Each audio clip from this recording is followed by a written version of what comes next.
Հարգելի գործընկերներ, սիրելի քաղաքացիներ, քննարկում ենք հանձնաժողովի ընդդիմադիր անդամի ընտրության հարցը, Տիկին Մանուկյան, բնականաբար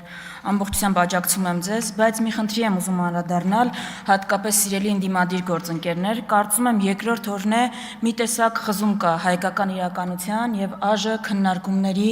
մեջ։ Ես իրականում այս ելույթով այդ խզմանն եմ ուզում անդրադառնալ ու հնարավորինս վերացնել այդ խզումը,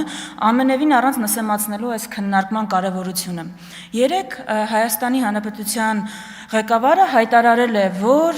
Հայաստանի Հանրապետության տարածքը, որտեղ մի ամիս առաջ անցկացվել է ընտրություն, որը վարչատարածքային բաժանման մասին օրենքով, որը անդադ այստեղ ԿՊԱ-կանները վկայակոչում են, պատկանում է Հայաստանին, հայտարարել է ադրբեջանական անվանումով։ Խորհրդավոր հաշվով հայտարարել է, որ Ադրբեջանին է պատկանում։ Ես ուզում եմ մի ձայնագրություն տեսանյութ լսենք ու հետո վերադառնանք։ Խնդրում եմ ուշադիր։ Շատ է խոսում անկլավների մասին։ Մենք օրինակ նայում ենք, մենք մինչև այս պահը ինչքան ուսումնասիրել ենք, անկլավների գոյության իրավական հիմք չենք գտել։ Հիշում եք մի քանի անգամ կամ ձեզ այս ֆորմատով կամ այլ տեղերում ասել եմ քարտեզը ինչ է, քարտեզը գծագիր է, որ ոնց կարող ես գծել, պետք է իրավական հիմքը նայես։ Եվ մենք այս պահի դրությամբ ինչքան ուսումնասիրում ենք իրավական հիմքերը, անկլավների գոյության իրավական հիմք չենք տեսնում, չենք գտնում։ Մեզ թվում է, որ մենք այս մի տարվա ընթացքում արդեն բոլոր հնարավոր փաստաթղթերը ուսումնասիրել ենք։ Բայց նաև ուզում եմ արձանագրել, որ այս պահի դրությամբ այդ իրավական հիմքը մենք չենք գտնում։ Շատ է խոսում անկլավներ։ Նիկոլ Փաշինյան 2022 թվական ելույթը կարելի էր վերնագրել հետ բերեք հին Նիկոլին։ Ես հիմա հարց առաջանում, ուսումնասիրությունները շարունակել եք իրավական հիմքեր եք գտել, եթե այո, ներկայացրեք, որովհետև հարց է առաջանում, ինչ իրավունքով, ինչ տրամաբանությամբ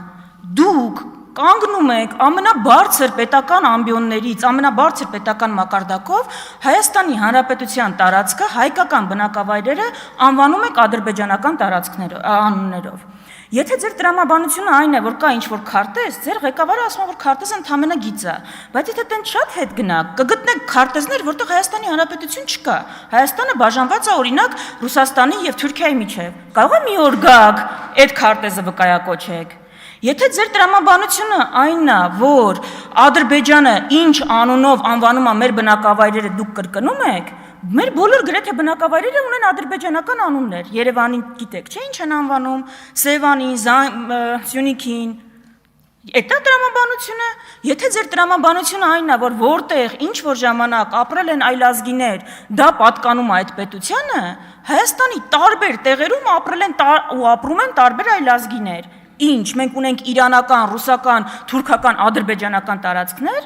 երբ մենք ձեզ ասում ենք, որ սահմանադրությունը չի կոնֆլիկտածին, ԿՊՆ կոնֆլիկտածին, սա նկատի ունենք, ինչ է նշանակում երկրի ղեկավարը ասի, ես հիմա փաստացի ունեմ այլ երկրի տարածք, դա թե պատերազմի հրավեր չի, ինչ է, դա ինչ է, հիմա գալով խնդրի բուն էությանը, իրականությունը այն է, որ որևէ իրավաքաղաքական հիմք չունեք, որևէ իրավաքաղաքական հիմք չկա, բայց Ադրբեջանի հերթական պահանջը կա։ Դուք խոստացել եք, որ սահմանագծման եւ սահմանազատման շրջանակներում մենք պիտի մեր օկուպացված տարածքները վերադարձնենք։ Դա խոստանում եք Տավուշի դեպքերից։ Ամեն զիջումից ասում եք, այս տալու ենք, դրա դիմացը բան ստանալու ենք։ Երբ, ինչ ենք ստացել, ոչ մի բան չենք ստացել, ինչ, երբ են ադրբեջանցիները դուրս գալու Հայաստանի Հանրապետության օկուպացված տարածքներից, սահմանագծման և սահմանազատման շրջանակներում առաջինը ու առանց առաջ գնալու այս հարցը պիտի քննարկվի, ուրիշ ինչ ավելի կարևոր ու կենսական հարց կա, բայց այստեղ են գալիս ես կրկնում եմ, շարունակում եմ կրկնել, որ այստեղ են գալի այս խորհրդարանի ամենակարևոր ու կոնցեպտուալ քննարկմանը, երբ մենք ձեզ հարցնում էինք, ֆիքսեք սպառնալիքները, սա նկատի ունեինք, որովհետև փակ սահմանը չի սպառնալիք, դա հետևանքն է, Ադրբեջանի ու Թուրքիայի պետական քաղաքականությունն է։ Ինչու է սա պետք ֆիքսել, որովհետև անկյունակարային միտք, որը հնչել է այս ամբիոնից, բայց ես ուզում եմ ուշադրությունը հրավիրել։ Ադրբեջանը Տիգրանաշենը կարող է պահանջել մենակ մի բանի համար։ Եթե ուզում է կազմաքանդել Հայաստանի Հանրապետությունը։ Տիգրանաշենը իր համար որևէ այլ նշանակություն չունի։ Տիգրանաշենը Ադրբեջանը կարող է պահանջել, եթե ուզում է ամբողջապես շրջափակման մեջ վերցնել ու ակցիանի մեջ պահել ու պարկի մեջ պահել Հայաստանի Հանրապետությունը։ Ձեր ապաշրջափակման օրակարգի անվան տակ Երևանից դուրս եկող երկու միջպետական ճանապարհները հայտնվում են Ադրբեջանի վերահսկողության տակ։ Հայաստանը ամբողջությամբ հայտնվում է պարկի մեջ։ Եթե Ադրբեջանը Հայաստանը կազմաքանդելու նպատակ չունի, Տիգրանաշենը իր համար որևէ նշանակություն չունի։ Իր 86600 եւ այլնի մեջ դա որևէ այլ նշանակություն չունի։ Ու այստեղ է գալի ամբողջ հարցը։ Եթե այն, ում է դուք հայտարարում եք, որ խաղաղությունը հաստատված է, առաջ է տանում հերթով իր նպատակները քեզ ոչնչացնելու, այդ ո՞նց է խաղաղություն հաստատել։ Սա ենք մենք ասում, որ խաղաղություն հաստատեք, պիտի վերացնեք կոնֆլիկտը ծնող պատճառները։ Ու կոնֆլիկտը ծնող պատճառը այն չի, որ հայերն ու ադրբեջանցիները իրար հետ են ապրել, որտեղ հայերն ու վրացիներն էլ են իրար հետ ապրում, բայց էթնո-քաղաքական կոնֆլիկտ չկա այդտեղ։ Կոնֆլիկտը ծնող պատճառը Թուրքիայի, հիմա Ադրբեջանի մասն ենք խոսում, պետական քաղաքականությունն է։ Դրա փոփոխությանը պիտի հասնենք։ Ոչ թե երբ որ այդ փոփոխությանը չես հասել, հերթով քո ամեն զիջում կբերեք ինձ օրինակ, որ ձեր հերթական զիջումը պակասացրել է Ադրբեջանի որևէ պահանջ։ Ոչ թե ավելացրել է, այլ պակասացրել է։ Եկել ենք, հասել ենք հիմա այնտեղ, որ մի ամիս առաջ որտեղ որ ընտրություն ենք անցկացրել, քննարկում ենք Հայաստանա, թե չէ։ Ես հիշեցնեմ, որ դուք էլի ձեր վարչությամբ հավաքվել որոշելու իրավունք չունեք, որն է Հայաստան, որը չէ։ Դուք ինչ եք Պարոն Սարգսյան, պարոն Գարիկ Սարգսյան, ձեզ հայտարարվում է նախազգուշացում։ Հիմա Հայաստանի Հանրապետության տարածքային փոփոխության միակ ձևը հանրաքվեն է։ Դուք էլի հավաքվել որոշելու ինչն է Հայաստան, ինչը չէ, դրա իրավունքը չունեք։ Բայց մեկը էլի անկյունակարային հարցի ենք գալիս այստեղ։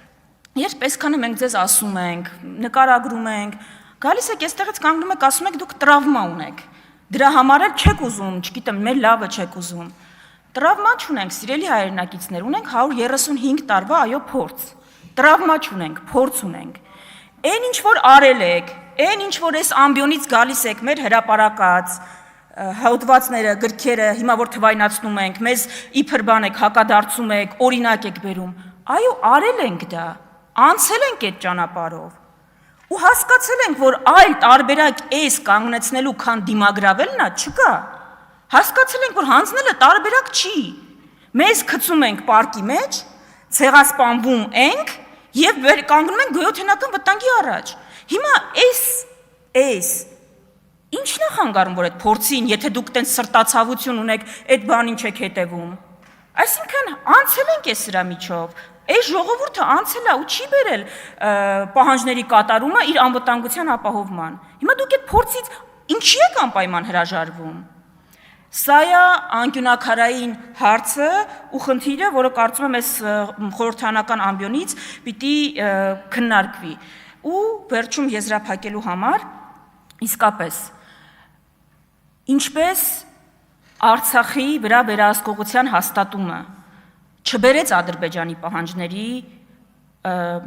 նվազեցման։ Եթե ձեր թեորիան ճիշտ լիներ, որ խնդիրը Արցախն է, մենք ավարտած կլինեինք այդտեղ։ Արցախի վրա վերահսկողությունը հաստատել է Ադրբեջանը, էթնիկ զտում է իրականացրել, եթե ձեր թեորիան այնա, որ դա էր իր նպատակը, այդտեղ կանգնած եւ ավարտված կլինեինք։ Իրականությունը ցույց է տալիս, որ ձեր թեորիան կեղծ է, սուտ է։ Իրականությունը այն է, որ Արցախի վրա վերահսկողության հաստատումը դուռը բացեց Հայաստանի դեմ պահանջների։ Մենակ դրա հետևանքով է, որ մենք հիմա քննարկում ենք Հայաստանի սահմանադրության փոփոխություն, այլևի պատկերացումով ու քննարկում ենք Հայաստանի, որ բնակավայրն է հայկական, որը չէ։